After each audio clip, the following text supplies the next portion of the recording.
Let's define what a contract is. A contract is an agreement among parties. And actually, the real definition, it is an exact and mutual meeting of the minds. It's what all the parties know that all the parties have agreed to. In order for us to have a contract, first of all, it's got to be legal. In other words, we can't contract for something that is illegal. There's got to be some consideration involved, and that could be promises, it could be money, it could be any number of things. And the parties need to be competent. That is to say, they need to be at least 18 years or older and mentally competent. As far as contracts and what licensees can and can't do, we are allowed to prepare sale and purchase agreements. We're allowed to prepare listing agreements and also option contracts. Now, what we are not allowed to do are conveyance instruments. Again, a conveyance instrument is something that conveys an interest in real property from one person to another. For instance, a deed. A deed conveys interest. It conveys the actual title from one person to another. A mortgage conveys the right that a lender has to foreclose.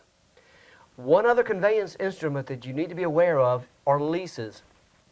What a lease does is it conveys an interest that somebody's allowed to live in a property even though they don't own it. So those are the three basic conveyance instruments that we are not allowed to do. The statute of fraud says that certain contracts have to be in writing to be enforceable. That's not to say that an oral contract is not a valid contract or legal. It is. It's simply not enforceable. So those contracts that have to be in writing to be enforceable, the sale and purchase agreement, an option contract, leases for more than a year, and also your exclusive right of sale listing contract. Those all have to be in writing to be enforceable. Now, there are certain circumstances where they've deemed that certain oral contracts have been declared to be enforceable. We call that partial performance or the partial performance doctrine. But what has to occur is that first the buyer has to put up a deposit. Then secondly, the buyer has to either move in or start repair. So in other words, it's got to appear that there's some type of an agreement. As far as void and voidable are concerned, remember that a contract that is void means it doesn't exist. A contract that is voidable means that it exists but could become voidable. Let me give an example. If an unlicensed person entered into a listing agreement, that listing agreement is void. That person that was unlicensed did not have the right to enter into a contract. That was illegal. The question has always been, can you enter into a contract with a minor? Well, the fact of the matter is you can enter into a contract with a minor. But I want you to remember that when you do, it's a one-way street. The minor can enforce it against you, but you cannot enforce it against a minor. So that contract is truly voidable. If the minor decides they want to void it out, they can. You have no control over it. As far as the essentials in the contract, obviously the individuals need to be at least 18 years or older and mentally competent. In contract law, there has to be an offer, there has to be an acceptance of that offer, and there has to be a communication back. Without that communication back, you do not have a contract. So anytime that you make an offer, that offer is non-contractual. And even if you have an acceptance of that offer, it's still non-contractual. Doesn't become contractual until there's been a communication back, and typically most of our contracts say that this communication needs to be back in writing. There also needs to be legal, and there needs to be some consideration. As far as classifications of contracts, the difference between a bilateral contract and a unilateral, think about how many wheels a bicycle has on it. It has two, which means in a bilateral contract, two parties are promising to do something. A unilateral contract, or a unicycle, one wheel. In a unilateral contract, only one person is promising to do something. So what's the difference? A sale and purchase agreement, the buyer promises to buy, the seller promises to sell. But in an option contract, only the seller is promising to sell, the buyer is not promising. In an option contract, the buyer has a look-see. and they can make up their mind later if they want to buy or not. As far as executed and executory, a contract that is executory means something is remaining to be done. For instance, in a sale and purchase agreement, when the buyer and seller come to an agreement, what's remaining to be done is a closing. So it's considered to be executory. Once they have a closing, there's nothing remaining to be done. That's considered to be executed. As far as the parties to contracts, you have offerors and offerees. And let me say this. Let's make sure that we understand. ORs always give something. EEs always receive something. So we have the offeror, the person giving the offer, and we have the offeree, the person that's receiving that offer. And once again, in contract law, offer, an acceptance of that offer, and a communication back is going to be required. And I also want to caution you that at any time that if a buyer makes an offer on a property, puts up earnest money, any time until it's been accepted and then communicated back, that person can withdraw from that offer and get their money back. It's non-contractual. As far as termination of offers, I like acceptance. I like it that when somebody accepts an offer, then it's over, then we move forward. Parties can withdraw. Remember I said that at any time, actually either party can withdraw. Offers can be rejected. If a seller doesn't like it, they can say, hey, I don't like it, send it back.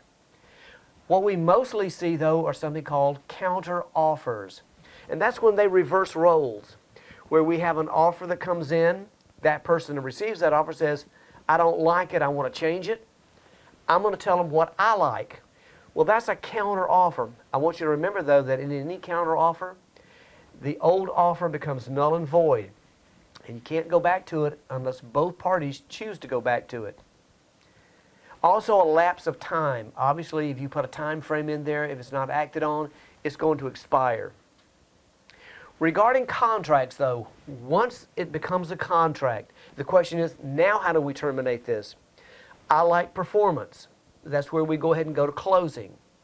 There's also mutual rescission where both parties say, let's both just decide to withdraw. The one that we worry about the most, though, is breach. Breach is where one or the other parties decide that they simply don't want to go through with the transaction. And when we have breach, there are a number of remedies that we can do. If it's the buyer that breaches, the seller can keep the deposit as liquidated damages. Now, let me say this also, that when it gets to specific performance, a seller has two choices. They can either keep the deposit or sue for specific performance, but they can't have both. In most cases, that's why we collect an earnest money deposit, is that we want to have that money available in case the buyer decides to change their minds and decides to back out or breach. There's also unliquidated damages that can be ascertained at a later date, maybe even through a lawsuit. As far as contracts and assignability, the way that contracts work is that all contracts are assignable unless there's something very specific in them that does not allow them to be assigned. In other words, I enter into a contract to buy a property from you. If it says that I can assign or does not say that I can't, then I can sell that contract or I can assign it to somebody else and let them fulfill my obligations. But I think it's worthy to note that if I do an assignment, that I'm still on the hook. Unless that seller or whoever I'm dealing with gives me a release of liability, we call that novation, by the way. Unless they give me a release of liability, I'm still on the hook. As far as important real estate contracts, one of the major contracts that we're going to be dealing with in this business are listing contracts. A listing agreement is an employment agreement. The listing agreement is between a seller of property and a real estate broker, keeping in mind that a real estate licensee, a sales associate, may be the one that obtains the listing, but they do that on behalf of the broker. They are acting as a subagent. So in a listing agreement, we have a variety of types of ways that we get paid and the way that we perceive these listings. One of the ways that we get paid in most of the cases, that if we find a buyer who is ready, willing, and able at a price and term acceptable to the seller, we've earned our fee, whether we go to closing or not. The other way that we can be compensated is that if we obtain a buyer, take it to closing, and then get paid. So there's a couple of ways that we have to look at it. Also, let me caution you that licensees are required by law that once they enter into a listing contract with a seller, that a copy of that listing contract has to be delivered to the seller within 24 hours of its execution. Now we're a postmark state, so you can always mail it within 24 hours, but it has to be sent or delivered within 24 hours of execution. Now, what are the kinds of contracts that we deal with, the types of listing contracts that we have? The one that's probably the least effective and the one that is least wanted is the open listing. And here's what the open listing says. The open listing says, Broker David, I'm going to list my property with you, but I reserve the right to list it with other brokers, and I also reserve the right to sell it myself. And the only way that you're going to get paid is if you sell it. In other words, if I sell it myself, you're not going to get paid. Most of us don't deal very well with open listings. Another type of listing that we deal with is called the exclusive agency listing. And what the exclusive agency listing says is, Broker David, I'm going to list my property with you exclusively as the broker. No other brokers will be involved. But I still want to reserve the right to sell it myself without owing you a commission. That's a little bit better, but it's still not what we're looking for. The most desirable listing contract that we have is the exclusive right of sale listing contract. And what the seller says is, Broker David, I'm going to list my property with you exclusively and no other brokers. And no matter who sells the property during the listing period, you will be paid regardless. It doesn't matter. Now, one of the things that we talked about in terms of canceling listing agreements, I want you to remember something. A seller may have the power to revoke a listing contract, but they may not have the legal right to. So the deal is that as long as I have that listing and it's active and I've not breached, and that property sells during the listing period, I'm going to be paid. A good example might be a seller decides they want to cancel one listing and relist it with another broker. Well, they need to be careful. Unless there is a release clause that allows that to happen, that seller may very well be subject to two different commissions if that property sells.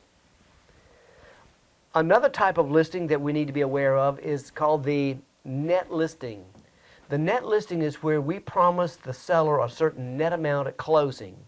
Now, this can be a little difficult in some cases, and also we need to be very cautious, and let me say why. The state of Florida says that we cannot gouge our client, which means that when we sell it and we net that seller a certain amount, that our compensation cannot be any more than it would normally be under normal conditions. In other words, we can't have excessive fees. As far as procuring cause is concerned, procuring cause has to do with the person that created the desire to purchase. Typically, it's the person that got the name on the dotted line. Speaking of that, let's talk about sales and purchase agreements. The sale and purchase agreement is between the buyer and the seller, where the buyer promises to buy and the seller promises to sell. Up until the day of closing, the seller of the property still has legal title.